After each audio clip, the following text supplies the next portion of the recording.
Okay, guys, welcome to the Diren Kartal show. And this is now episode 6. And today I've got a very special guest all the way from New York or New Jersey? New Jersey. I live on the edge, training both. Live on the edge, live on the edge. Today we got Nicky Rod. He is a wrestling athlete, BJJ athlete, grappling athlete. And I'm pretty sure you've done a bit of modeling as well, yeah? A lot of modeling, yes, sir. Mate, I feel like you're too good looking to be a good fighter, man. What's going on? Yeah, I've been told this many times. Yeah. Keep the face pretty. That's why, I've been grappling for a few years now, but, I've always been kind of, people wanted me to get into the world of MMA. And, every time I talk to my people about it, my family, my mom's just like, dude, you're way too pretty. She'd kill me if I was getting punched in the face. So we're going to have to settle for grappling. Have you ever done any striking? I've sparred a couple times, not really like no practice or anything, but just mess around in the gym and whatnot. But, if I was to take it seriously, I'm the kind of guy that would want to be the best in the world. It's a hefty commitment, 100%. All right, so before we start, right, I usually ask these questions to the UK scene. I ask them what they order at Nando's, but I'm pretty sure that you guys don't have Nando's in America. Is that right? Okay. No. So what would Nicky Rod, when he goes into his favorite restaurant, what would he order? I need details. Classics. I need details, bro. And you can. I love a good steak. You give me a hefty like a 32-ounce ribeye with some fries on the side. I'm classic, simple. I like that. But you give me a good, nice, seasoned, well marinated steak, cooked in some butter and a grill or something. Yeah, I like me some good quality meat. Good, so if I had the choice, definitely a nice good ribeye. Okay, with some chips or vegetables? I'd say chips, yeah. Okay, some chips. My man. But you can cook as well, right? Because I see you cooking some mean steaks out there. Yeah, dude, right. I cook multiple meals every day. When I'm like 240 pounds right now, which is like, I don't know, 112 kilograms or something. Yeah, that's big. And it fucking takes a lot of food to stay up here, man. Bro, when I met you, I was like, I knew you were big, but then when I saw you, I looked in the mirror to myself and I thought, fucking hell, he's a big boy to wrestle with. But I've got one more question for you before we carry on. If you're a superhero, who would you be, or what powers would you have? I think if I was a superhero, you can't go wrong with Superman, right? But I think if I just had to pick one power, I'd say the ability to fly. Traveling takes so much time. You have to fucking hop in the car, hop in the plane. If I could just get up and fly to the next state or whatever, it'd be a lot easier. Fly to the next competition to tap some guys out, yeah? Exactly. Right. So for you guys that are listening, I actually slid into Nicky Rod's DMs, man. I slid in like a fangirl. And I actually met him in New York and did a one-to-one wrestling session, which was actually my first wrestling session, which I didn't realize how technical it is. Because when I first saw you, I was watching you last year on ADCC, and I was like, oh, this guy's like muscling everything. He's a big boy, he's strong. But then when we did that session, my mind was blown from wrestling. So how about you tell us a little bit about your sporting background and how you got into it? Yeah, so wrestling's a game of angles. It is a lot of speed, a lot of muscle that's involved with it. But once you find somebody that has the same athletic ability, same technical talents, it's gonna come to who's smarter, who's more technically sound, who's more technically efficient on the mat. So as far as wrestling goes, it's angles play a big part, especially in the jiu-jitsu game where you have sometimes a big size discrepancy. You can have like Orlando Sanchez, for instance. He's known worldwide for his wrestling. He had over 100 pounds of me. I think I walked into ADCC like 225 pounds, and Orlando was like 250, 260. That's what the rumors have, So big difference. And how I beat somebody like that is, I wrestled him with angles. I didn't have the ability to outmuscle him because he's just too big. He's too, he's a pretty good athlete for his size and his circumference and all that. But yeah, so my game in a situation was like that would be, pulling the head, get him nice and tired, and then start working my angles, stay on the outside, because you get stuck inside or under somebody like that, man, it's a hard day to get out. So and I've been wrestling for a long time too. Maybe since I was like, I think I started at like 12 and be like 6th or 7th grade. In New Jersey? In grade school. In Jersey, yeah. Because wrestling out there, it's a big thing in the States. Like in the UK, we don't. We don't have it at all, mate. Our Yeah. thing is, I'm gonna say soccer, so you probably might. Mm. If I said football, you might understand something else. And cricket, rugby, and all of that. But there is no wrestling at all. So when you started wrestling, you started in primary school, which is your Yeah. So yeah, primary it'll be yeah. So it'll be we have like middle school, which is like 6th to 8th grade, and then high school, which is like 9th to you finish high school in 12th grade. So I started in middle school, and in New Jersey, wrestling is our number one sport. Like pretty much every high school has it. And there's tons of kids. Like, you know, I remember like I wasn't no stud athlete in high school. You know, I was a good wrestler, but I remember yeah. like being on the beach and people knowing my name just because of newspapers and stuff. And Oh, it's just like sick. it's only a high school sport, you know, but that's how seriously we took it, you know. So it's good. But you know what? In America, I've realized like you guys blow up everything, like college basketball, high school football, all of that stuff is absolutely mental. Whereas in the UK, it's not so crazy. You know, like you wouldn't hear that unless you were playing for like a good academy. What so you train at Renzo with the man, John Danaher.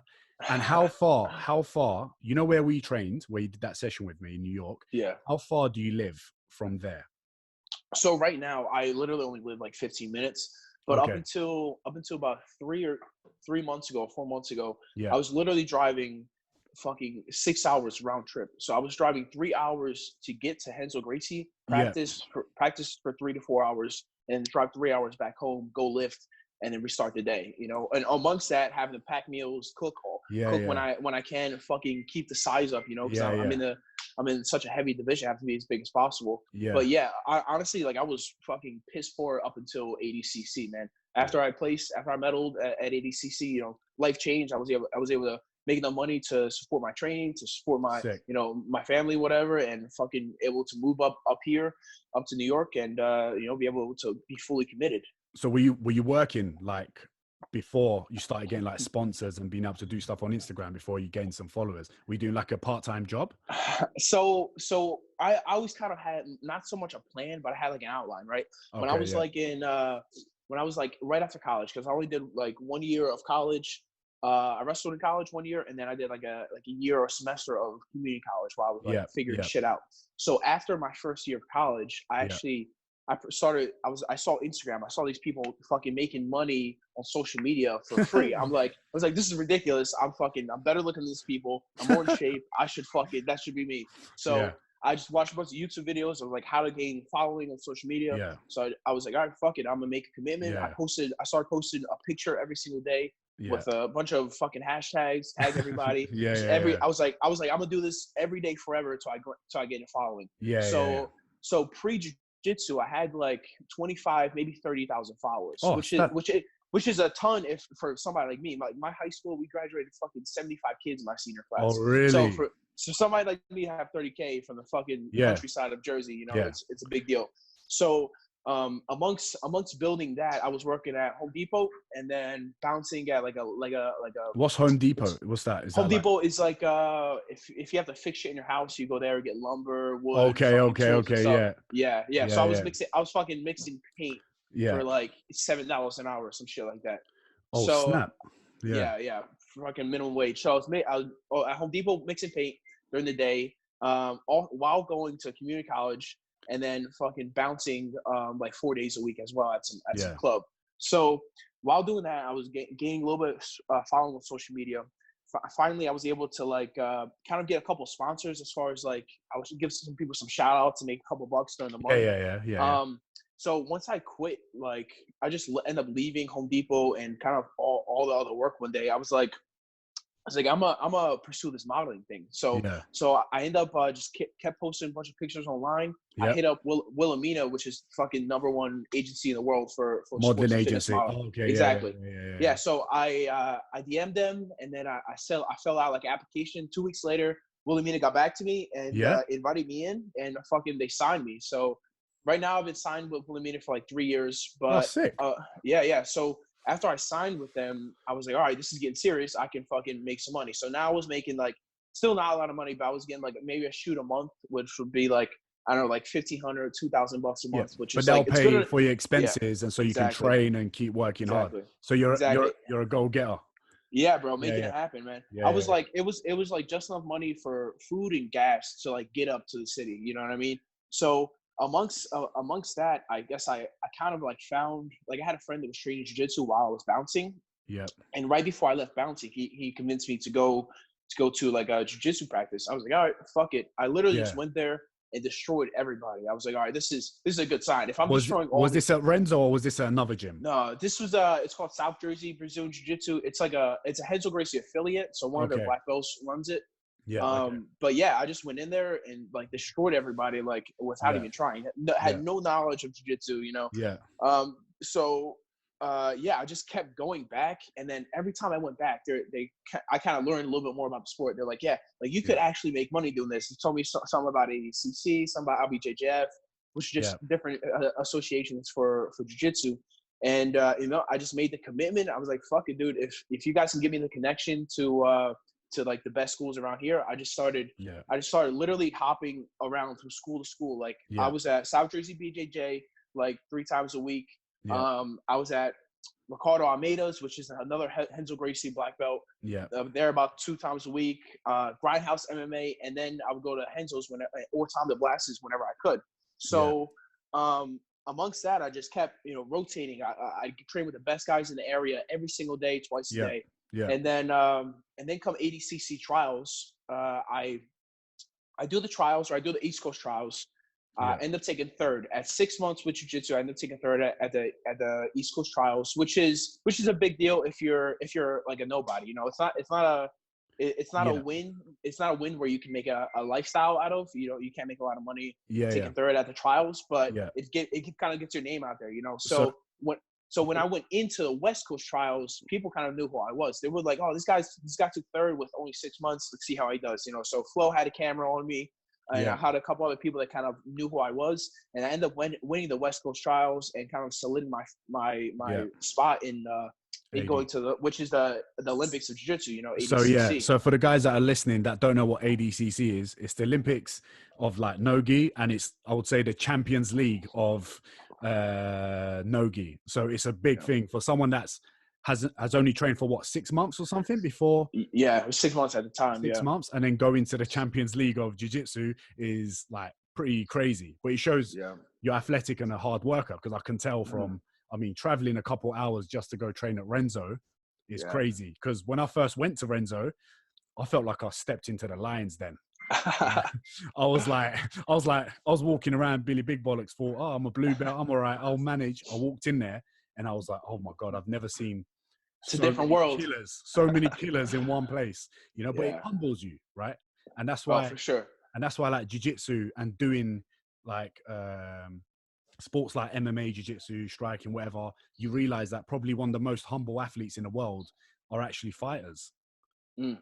True, because we get humbled, man. Like, still, I get tapped out almost every practice. You know, I'm not the best, most technical guy out there. But when it comes to competition, I know how to put it all on the line and kind of, you know, win strategically, because I'm not technically efficient yet. You know, I'm not as good as those top guys yet, but no, we're making strides towards there, and we're getting closer every day. But jiu-jitsu is it's a crazy sport, man, because I still like. It's kind of it makes you want to go back when you have somebody that's better than you all the time. You're like, fuck, I gotta get this guy. You know? So it's like, it's never a day goes by where I'm like, I don't want to train. I'm like, I have to get better than this motherfucker. You know what I mean? So that's always on my mind. And it's weirdly addictive. Like, 100%. You start watching YouTube videos. You start wondering what they're doing. You start watching your training partners while they're rolling with someone else to know how to get them the next time. You know, it's pretty crazy. And so, are you doing any modeling stuff right now, or is it just everything's dedicated towards like jiu-jitsu now? So no, I still do some modeling stuff. Like we had, I think we had Fashion Week like maybe a month or so ago, and had like a little runway shoot, and then another photo shoot like during that month. But yeah, it comes and goes. And honestly, whenever they hit me up, I either tell them I can do it or I can't, because I'm not going to miss practice for you know, like a $1,500 shoot. That's not like right now it's not a big deal, you know, but because jiu-jitsu is my main source of income. It's my livelihood right now. So the modeling was just a means to kind of build my brand, build my name, and kind of figure out what I'm gonna do in life. Basically, just like searching what because I've done that. Like you kind of you try everything, right? But Yep. usually people that try a lot of things, and I'm like that as well, because you're hardworking and disciplined, usually something will end up sticking. Hmm. It looks like the jiu-jitsu nogi stuff's like sticking for you right now, isn't it? Exactly. With the modeling, what they say about your cauliflower is that Dude, so I've always wondered it, that.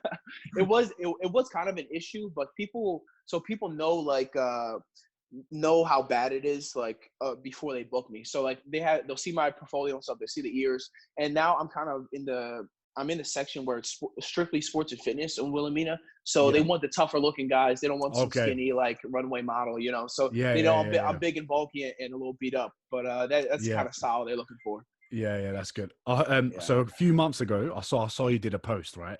And I was like, I got jealous for this one post. I was like, I got jealous. Can you guess what it was?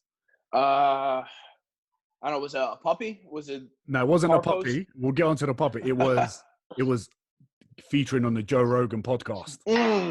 Bro. Dude, this has been a lifelong.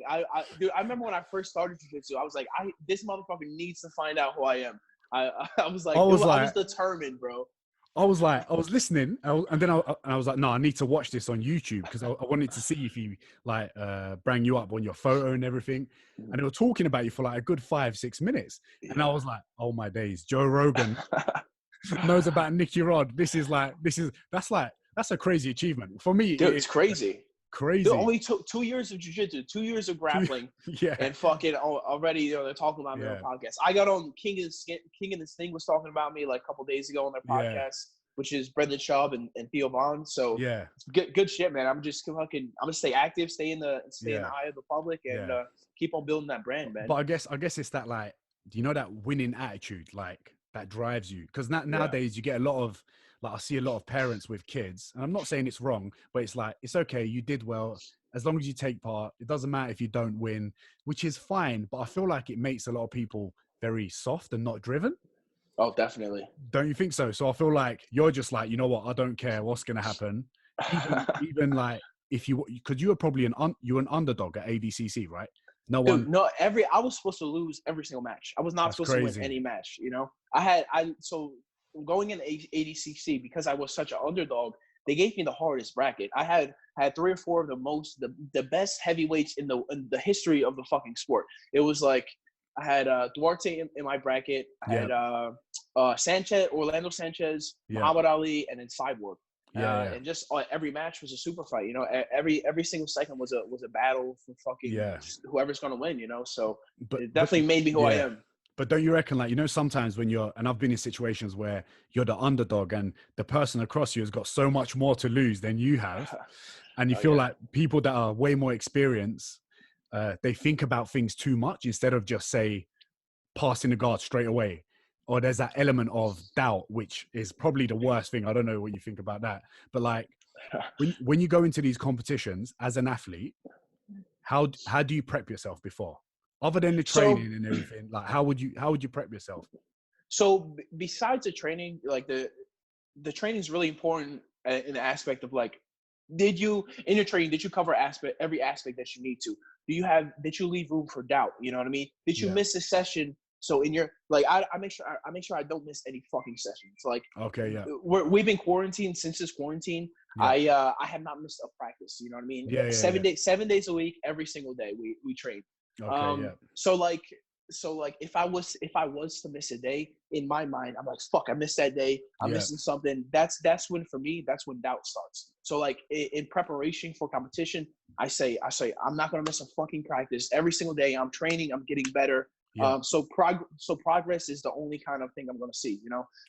Day of competition though, I have a tendency to block everything out. I'm not too much on the phone, you know. Maybe I'll post in the morning, answer a couple of people, but when it's a few hours before competition, food is nutrition is very important to me. Same day competition.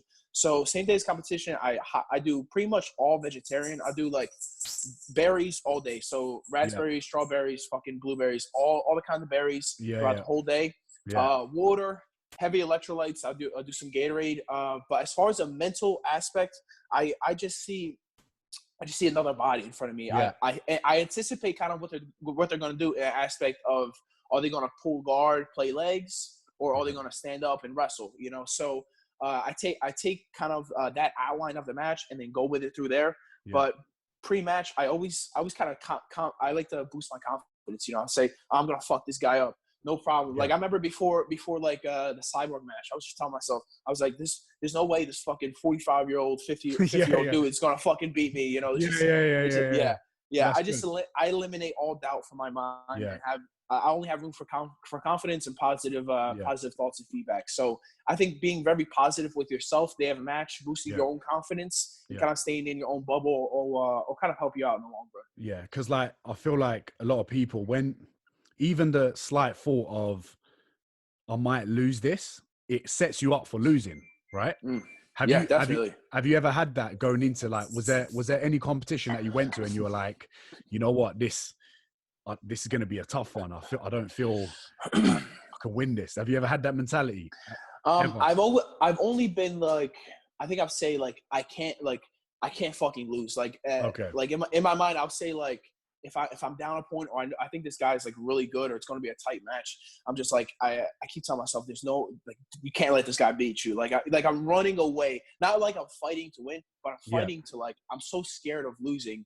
Like I'll just go as hard as I can until I fucking die. You know what I mean? Like I just think about how much effort am I gonna have to put into this match? Like, am I gonna have to, how fast soon am I gonna have to redline as far as like my stamina, my cardio goes? How soon am I gonna have to redline in order to win this match? You know, so I really only think about the pace that I'm gonna keep. Like, because in some matches, if you're doing too much, you're kind of catching yourself, you know, like it's easy to get yourself in a leg lock or a stupid submission if you're kind of moving sporadically. So I kind of had this constant battle between staying calm and technical and then just exploding and fucking trying to just kill the guy immediately. So you kind of I have to have this a center balance to each match, you know, and definitely really attack every person differently. But it's a learning process, man, for sure. Do you because I've got a lot of people that follow me that always want to know what the best thing for weight loss is, what this is and what that is. And I always tell them, like, consistency over everything is always the best approach to get good results with whatever you want to do in life, right? And when you go into competition, I feel like you're good at jiu-jitsu, you're good at wrestling because you love doing it. Do you go to competition ever do you actually love competing? Or is it sometimes like, I don't really want to go today, or you're like, I can't wait. I need to compete again. I can't wait till next week. Are you like that? So I absolutely love competing. Like I remember being in high school and college, and like every time I had a wrestling match come around, I'm like, I cannot wait to get on the mat. And I was just like, how do I deal with this competition, right? If I could find a way, like, in my life to only train and compete without the schooling, you know, without that schooling aspect that's taking up so much time, then I'd be set.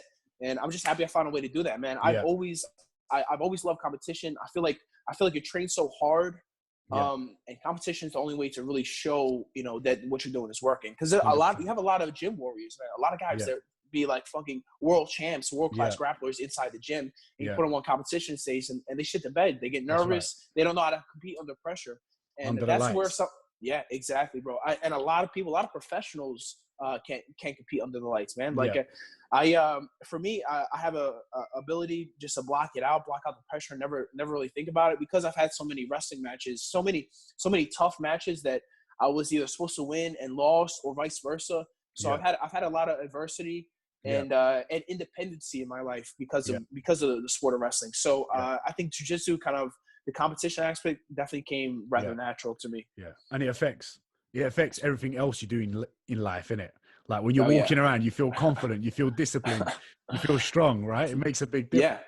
Well, dude, you feel protected. Like a lot of people walk around kind of like you know, wondering like if something could happen to them that day. You know, can I protect my girlfriend?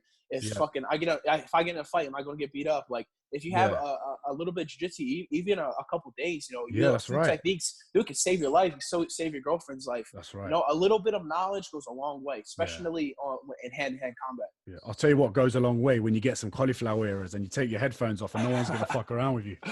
I'll tell you what, dude, if you have cauliflower ear, a lot of guys just want to be your friend. They don't want to fuck with you. So. What what's going on in the States with coronavirus? How are you coping? Dude, I mean, everything's shut down. Every time I have to go to like a supermarket to get meat or something, Yeah. it's an hour and a half wait to get inside the store. It's R- ridiculous. Every store is a line around the corner. There's so many. We're so condensed up here. Like North Jersey and New York is a lot of people. Can you go outside to walk and everything, or? Yeah. You could go outside and walk and stuff like it. Like I went on a hike Saturday. It was cool, nobody bothered you. But whenever you go to the store, it's fucking because they're limiting the amount of people who can go in the store. So there's lines around the corner, people waiting an hour plus to get inside the store. Yeah. So that sucks. But as far as the training goes, the jiu-jitsu training is great. It's literally just 5 of the best guys in the world, and John Danaher, we're just killing each other every day. Oh, sick! So do you still is that in the gym, or is that just? We hop around from gym to gym, whoever's open, but it's every single day, and we fucking go hard, man. The only thing I am missing though is the lifting, because dude, it's bad, man. We have a couple like dumbbells and stuff I can pick up, but as far as like a real lift, like a lift in the gym, dude, everything's closed, man. Do the other boys, Gordon, do they really care about the lifting as much as you, or you need the gym in it to feel strong? Dude, it's me, man. I fucking miss it. I love lifting. Gordon likes it a little bit. I think that's a lot. I think he hates it. He actually. I think if he didn't have to lift, he wouldn't. Honestly. Yeah. He just does it out of necessity. But I love it, man. I miss lifting every day. It was definitely part of my routine. Like I would train jiu-jitsu at 12 and lift at 7. Every single day for fucking years. So. I need to get back on that. It's been a process. Yeah. For the listeners that don't know who Gordon Ryan is, he's the best in the no-gi game at the moment, right? Yeah, by far. And Nicky's one of his training partners. So what's it like training with the best? Training with the best, man. So because of him and John Danaher is why I've chosen to come to Henzo's and become part of their team. And it just reassures me, I'm training with him. The success and downfalls that I have in practice with Gordon and everybody else in that gym just kind of it ensures me that I'm going to destroy everybody in competition. I'm able to take the techniques that I've learned and the kind of sequences that I'm doing in practice and associate them with competition and kind of have extreme success, because, if I have a little bit of success with Gordon or Craig Jones in practice, then I'm going to have tremendous success with these regular black belts that I'm competing against. So it's a confidence booster. It really is. It's like what they say, man. You have to train with the best to beat the best. So I train with the best every fucking day, and it's going well, man. That's what I was going to say. Like, it's crazy because even when I came and did like wrestling session with you in New York, I was like, it's crazy the confidence it gives you going back to your own gym. Oh, yeah. Just the fact that you've trained with someone that's well known in the sport, or even a couple things of wrestling that they don't know, your confidence just peaks. So with you rolling with the best in the world every day, you go into competition, your head game is probably already like, I'm going to beat this guy already. Yeah, dude, what I tell myself, I'm like, there's no way this guy's going to sweep me. If Gordon has issues sweeping me, Gordon swept Buchecha with no problem. If Gordon has a problem sweeping me, this guy's not going to fucking touch me, Yeah, so exactly. Shit like that's constantly going through my mind. But that's good, man. That's good. What I saw you post something with a WWE t-shirt on. Yeah. What's that? Yeah. So I want to say like 6 months ago, I filled out an application for the WWE just to do like a tryout. They got back to me, flew me out for I think 3 or 4 days. Yeah. And we just did like a camp with 40 different athletes. They all just kind of see how coachable we are, how in shape we are. Yeah. And we were just fucking chasing the dream, man. They said they don't have an open spot for me, right? Okay. But they invited me back to second tryout. So we'll see how it goes, man. If you were to have the option to be able to do that, right, full time, would you leave jiu-jitsu completely if you had to make a choice? If they said WWE comes in, it goes, hey, Nicky, we want you full-time training with us at the moment. You're going to get paid this wage. We're going to do everything for you, but you have to step away from the jiu-jitsu for the time being. What would you do? What would your answer be? I would definitely step away from the jiu-jitsu. Okay. But I mean, at the same time, those guys need a means to stay in shape. So to say that I wouldn't be training, it's probably a lie. I'm sure I'd be fully dedicated to WWE, but come nighttime, I'll definitely hop in on the jiu-jitsu mats for sure. And probably still getting competitions. Cause I mean, I think if I was a WWE superstar, whatever they're paying me now for jiu-jitsu matches would have to be fucking triple, you know? And then also if you go WWE for a couple of years, you know, it's probably a 7 or 8 figure lifestyle before you know it. So well, with even like jiu-jitsu, like what you guys can now potentially win from competition is pretty crazy compared to what the sport was a while ago, right? Oh yeah, because I mean, now I look at it, now everyone's trying to do jiu-jitsu, whereas before, when I first started, it wasn't even that popular. But now that is so popular, it makes me want to do it even more. But it's mad, isn't it? But like, you full-time competing, you can make enough money to live off. Is that right? Oh yeah. If you're one of the best in the world, you should not have an issue making money. I mean, this is a 6-figure lifestyle, you know. But if you're somebody like Gordon, you know, you can make millions. It's all about marketing, man. You have to be able to sell your fights, sell your matches. You have to be promoting for the events constantly, and stay on the social media game. You have to stay in the public eye. Somebody, if you take the same exact guy as me, right, and he only has, you know, 5 or 10,000 followers, your check's going to get cut in half, man. You know, you're not going to get nearly as much as I am. So it's a popularity game as well as a skill game. You know, if you're popular and not winning, then you're just like Dylan Dennis. And if you're winning and not popular, then you're fucked, man. You know, you have to do both. All right, well, give me a year and let's sort out a fight, yeah? We can sell some tickets, and I'll just whisper, I'll be like, Nicky, just give me a few minutes, man. Just let me do one takedown, man. Think about the checks we can get. So while you're training and stuff, obviously it takes a big part of your day, because I know when you told me when I met you in New York, you were doing your BJJ, and then you go off and do your weight session in the evenings sometimes. Is that right? Yeah. Every day. So my schedule is usually I train at 12, like 3 hours or so, sometimes 4, and then I lift at night. And in between, you know, it's constantly I'm cooking, I'm eating, take the puppy out, you know, here and there. But it's a lot easier now that I live so close. I'm only 15 minutes from Henzo's. Yeah. But dude, when I was driving 3 hours there and 3 hours back, it was terrible. Yeah. I had to constantly stay on schedule, like cooking, eating, and then training. Cook, eat, train. Like just that's how it was, you know. And is all your family in the city, or they're in Jersey? So they're in South Jersey, which is like a 3-hour drive. So okay. I don't see them that much, but I'm especially now coronavirus. Nobody's fucking hanging around each other. But you know, when this stuff all clears up, I'll go see what's up to them. But my life is strictly, I'm just focused on jiu-jitsu. You know, I took second at ADCC. I gotta get that goal in 2 years. Yeah. So are you close with your family? Oh yeah, we're super close. Talk every day. Yeah. All that stuff, okay. Yeah. So when you're around the family, like family barbecues, going out. Oh yeah. All that. And how many siblings do you have? So I have one older brother, one little brother, and one little sister. Yeah, it's 4 of us. Okay, nice. And any of them training? Any athletes? My little brother is a wrestler. He's a 2-time region champ, and I think he was ranked like 7th in the state or 4th in the state going into state tournament. So he's tough, man. Oh, can you see me still? Yeah, I can see you. I can see you. Okay, cool. You're good. Slide him out. Okay, cool. And so, do you ever train with him? Yeah, I fuck him up though because I'm so much bigger than him. So. Okay.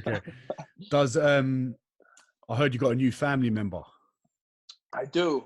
Leo, come here. He's busy right now, but yeah, he's a little French bulldog.